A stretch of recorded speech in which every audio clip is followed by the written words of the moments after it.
할렐루야, 반갑습니다. 오늘도 새벽 기도에 나오신 성도님들을 우리 주님의 이름으로 환영합니다. 우리 다 같이 샘물의 기도 드림으로 기도회를 시작하겠습니다. 마음 모아 샘물의 기도를 하나님께 드립니다. 낮에는 여호와의 구름이 성막 위에 있고 밤에는 불이 그 구름 가운데에 있음을 이스라엘의 온 족속이 그 모든 행진하는 길에서 그들의 눈으로 보았더라. 아멘. 오늘도 우리의 삶을 주님께 맡깁니다. 하나님의 동행하심과 인도하심을 눈으로 보고 경험하는 하루 되게 하옵소서. 교회와 예배를 위해 기도합니다. 구름이 회막에 덮이고 여호와의 영광이 성막에 충만하매. 아멘. 교회의 주인이신 하나님, 우리 샘물교회 가운데 충만히 임재하여 주옵소서. 온 성도가 한 마음으로 예배할 때 하나님의 임재하심과 하늘의 영광을 경험하게 하시고 하늘로부터 내려오는 신령한 복을 풍성히 누리게 하옵소서. 특별히 직분자 선거를 위해 기도합니다. 지금까지 샘물의 걸음을 인도하신 주님께서 앞으로도 귀하게 쓰일 일꾼을 아름답게 세워 주옵소서. 목장을 위해 기도합니다. 이에 베드로는 옥에 갇혔고 교회는 그를 위하여 간절히 하나님께 기도하더라. 아멘. 우리의 참 목자이신 하나님, 샘물의 목장을 지켜 주옵소서. 주 안에서 서로 용납하며 사랑하게 하시고 서로를 위해 간절히 기도함으로 기도 응답의 기쁨을 맛보는 목장 되게 하옵소서. 앞서 섬기는 목자들에게 성령의 충만함을 허락하시어 먼저 기도의 능력을 경험하게 하옵소서. 다음 세대를 위해 기도합니다. 아기가 자라며 강하여지고 지혜가 충만하며 하나님의 은혜가 그의 위에 있더라. 아멘. 하나님 아버지, 샘물의 다음 세대를 주님께 맡겨드립니다. 건강하게 자라게 하시고 주님의 지혜를 갖게 하시며 하나님의 은혜가 머무는 삶 살게 하옵소서. 악한 것을 멀리하게 하시고 주님의 거룩하심을 닮아가게 하옵소서. 입시 가운데 있는 자녀들을 기억해 주시고 끝까지 최선을 다해 하나님께 영광 올려드리게 하옵소서. 나라와 민족을 위해 기도합니다. 내 이름으로 일컫는 내 백성이 그들의 악한 길에서 떠나 스스로 낮추고 기도하여 내 얼굴을 찾으면 내가 하늘에서 듣고 그들의 죄를 사하고 그들의 땅을 고칠지라. 아멘. 만군의 주 되신 하나님, 우리나라를 불쌍히 여겨주시고 고쳐 주옵소서. 북녘 땅 가운데 다시 복음의 빛이 비치게 하시고 전쟁과 기근, 불황으로 고통받고 있는 열방 가운데 하나님의 정의와 긍휼하심이 나타나게 하옵소서. 오늘 하루도 주님 손에 우리의 삶을 맡겨드립니다. 주님의 길로 인도하여 주옵소서. 예수님의 이름으로 기도드립니다. 아멘. 오늘 우리에게 주시는 말씀은 시편 116편 1절에서 19절 말씀입니다. 제가 봉독하겠습니다. 여호와께서 내 음성과 내 간구를 들으심으로 내가 그를 사랑하는도다. 그의 귀를 내게 기울이셨으므로 내가 평생에 기도하리로다. 사망의 줄이 나를 두르고 스올의 고통이 내게 이르므로 내가 환난과 슬픔을 만났을 때에 내가 여호와의 이름으로 기도하기를 여호와여 주께 구하오니 내 영혼을 건지소서 하였도다. 여호와는 은혜로우시며 의로우시며 우리 하나님은 긍휼이 많으시도다. 여호와께서는 순진한 자를 지키시나니 내가 어려울 때에 나를 구원하셨도다. 내 영혼아, 내가 내 평안함으로 돌아갈지어다. 여호와께서 너를 후대하심이로다. 주께서 내 영혼을 사망에서 내 눈을 눈물에서 내 발을 넘어짐에서 건지셨나이다. 내가 생명이 있는 땅에서 여호와 앞에 행하리로다. 내가 크게 고통을 당하였다고 말할 때에도 나는 믿었도다. 내가 놀라서 이르기를 모든 사람이 거짓말쟁이라 하였도다. 내게 주신 모든 은혜를 내가 여호와께 무엇으로 보답할까? 내가 구원의 잔을 들고 여호와의 이름을 부르며 여호와의 모든 백성 앞에서 나는 나의 서원을 여호와께 갚으리로다. 그의 경건한 자들의 죽음은 여호와께서 보시기에 귀중한 것이로다. 여호와여, 나는 진실로 주의 종이요 주의 여종의 아들 곧 주의 종이라. 주께서 나의 결박을 부셨나이다. 내가 주께 감사제를 드리고 여호와의 이름을 부르리이다. 내가 여호와께 서원한 것을 그의 모든 백성이 보는 앞에서 내가 지키리로다. 예루살렘아, 내 한가운데에서 곧 여호와의 성전들에서 지키리로다. 할렐루야. 오늘은 어떤 상황에서도 감사라는 제목으로 하나님 말씀 전하겠습니다. 역경의 은총의 저자 도쿠나가라는 교수의 이야기를 하려고 합니다. 도쿠나가는 가난한 형편 때문에 쌀을 가마로 살 수 없는 그런 형편이었습니다. 어느 날 쌀이 떨어져서 쌀집에 쌀 한 마를 주문했습니다. 그런데 쌀집 주인은 도쿠나가 교수를 평소에 신임했기 때문에 쌀 4마를 보낸 겁니다. 도쿠나가는 쌀집 주인에게 쌀 한 말 값밖에 없다고 말했습니다. 그랬더니 쌀집 주인은 남은 돈은 천천히 갚아도 되니까 쌀을 가져가라고 말했습니다. 그런데 그 다음 날 아침에 일어나 보니까 쌀이 없는 겁니다. 쌀이 도둑 맞은 겁니다. 이 사실을 알게 된 그의 부인은 이 일을 어쩌냐면서 발을 동동 구르고 있었습니다. 그런데 도쿠나가는 기쁨이 넘치는 얼굴로 주인에게 말합니다. 당신은 왜 그리 안절부절하고 있는 거요? 오히려 감사할 것이 5가지나 있는데. 그러자 부인이 그에게 쏘아붙입니다. 아니, 지금 쌀을 4말씩이나 도둑 맞았는데 무슨 감사를 한단 말이에요? 이렇게 말하는 겁니다. 여러분, 저는 도쿠나가 교수의 부인의 심정이 솔직히 더 이해가 갑니다. 공감이 됩니다. 그런데 한편으로는 이 도쿠나가의 신앙 내공 또한 보통이 아니다라는 생각을 하게 됩니다. 자, 여러분, 여기서 여러분은 이 상황에서 어떤 감사를 찾아낼 수 있겠습니까? 도쿠나가 교수는 무려 5가지 감사의 제목을, 감사할 것을 찾아냈는데요. 여러분도 한번 생각해 보시면 좋겠습니다. 아마 선뜻 잘 떠오르지 않을 겁니다. 그런데 여러분, 도쿠나가 교수는 이렇게 말합니다. 자, 5가지 감사할 것을 셀 테니 한번 들어보시오. 우리처럼 가난한 자에게 쌀을 4말씩이나 외상으로 줄 만큼 신용을 얻은 것이 첫째요. 도둑질하는 사람도 있는데 우리는 도둑질하지 않는 것이 둘째요. 외상으로 사온 물건이지만 남의 것이 아닌 내 것을 잃어버린 것이 셋째요. 육체의 양식은 도적 맞았지만 영의 양식은 도적 맞지 않은 것이 넷째요. 육의 양식을 도적 맞음으로 영의 양식을 도적 맞을까 주의하게 되었음이 5째니 어찌 감사하지 않으리요. 여러분, 우리는 혹시 감사할 상황이 되면 감사하고 감사할 상황이 안 되면 감사를 아예 덮어버리고 살고 있지는 않습니까? 오늘 우리에게 주시는 시편 116편 말씀은 어떤 상황에서도 감사할 수 있는지 우리에게 질문하고 있습니다. 시편 116편의 감사는 특별한 상황에서의 감사를 노래하고 있습니다.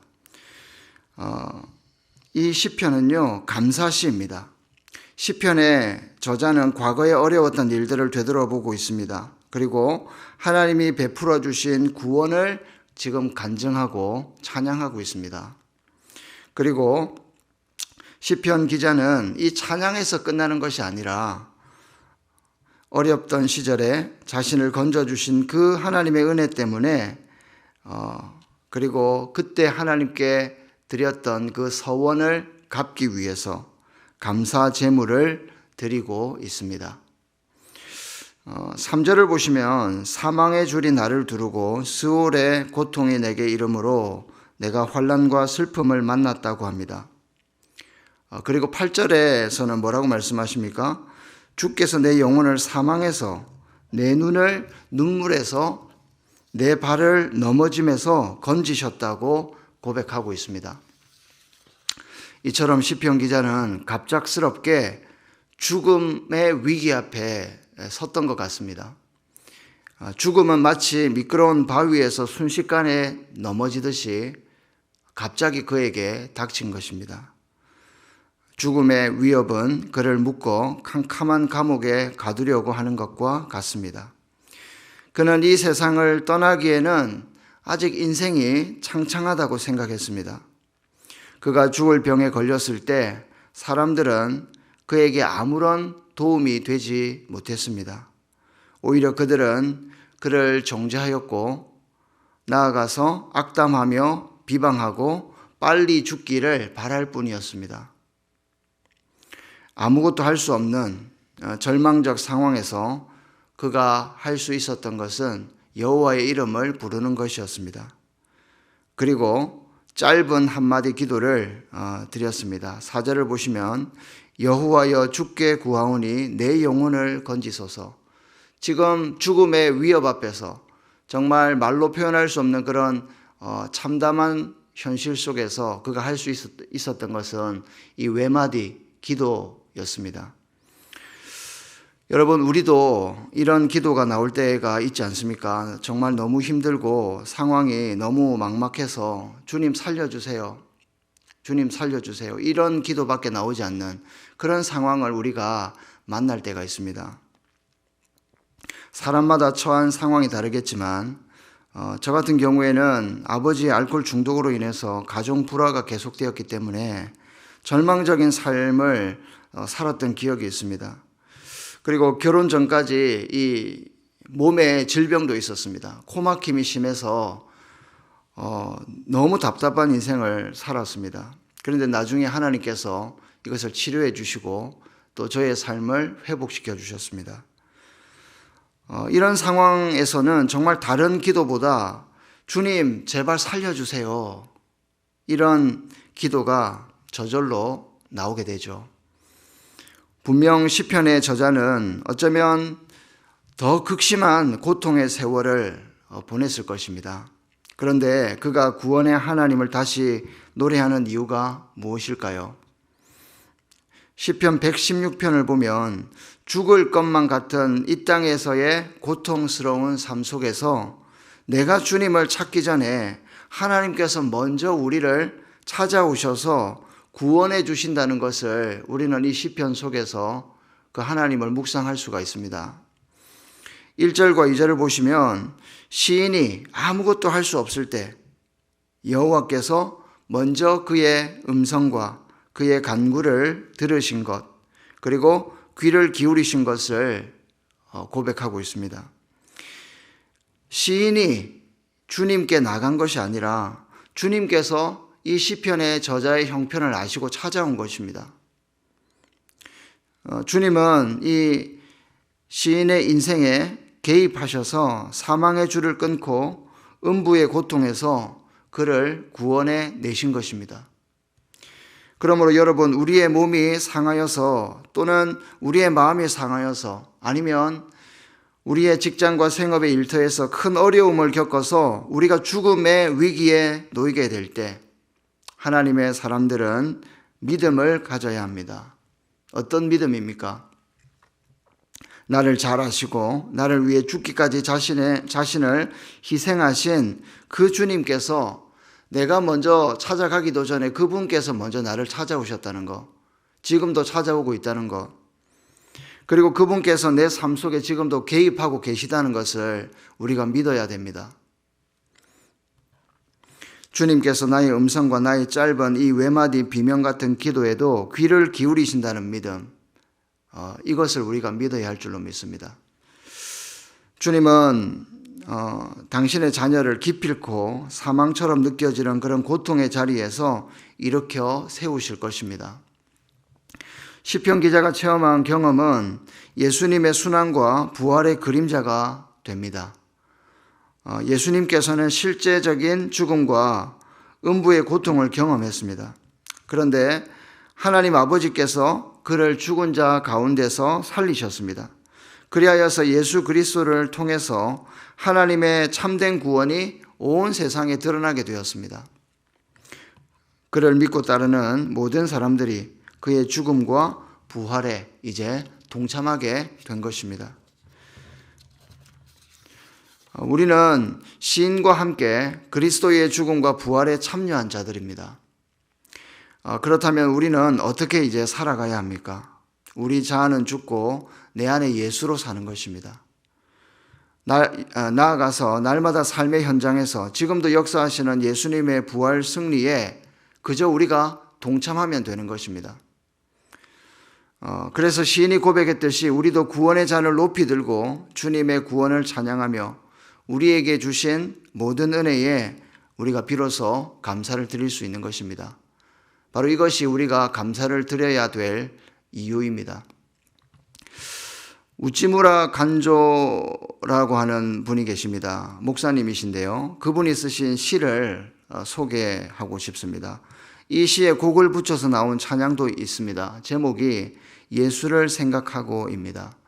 제가 대학 시절 SFC 간사님을 통해서 알게 된 찬양인데요. 당시 여러 가지 이유로 힘든 시절을 제가 보내고 있을 때에 이 찬양이 또 이 시가 저에게 큰 위로가 되고 힘이 되었던 기억이 납니다. 제가 한번 읽어보겠습니다. 예수를 생각하고 나는 나의 가난함도 슬프지 않고 남의 부유함도 부럽지 않나니 예수를 생각하고 나는 오직 감사한 마음이 넘칠 따름이라. 예수를 생각하고 나는 몸의 환난도 괴롭지 않고 그 행복도 사모하지 않나니 예수를 생각하고 나는 오직 평강과 만족만 있을 따름이라. 예수를 생각하고 나는 일의 실패에 실망치 않고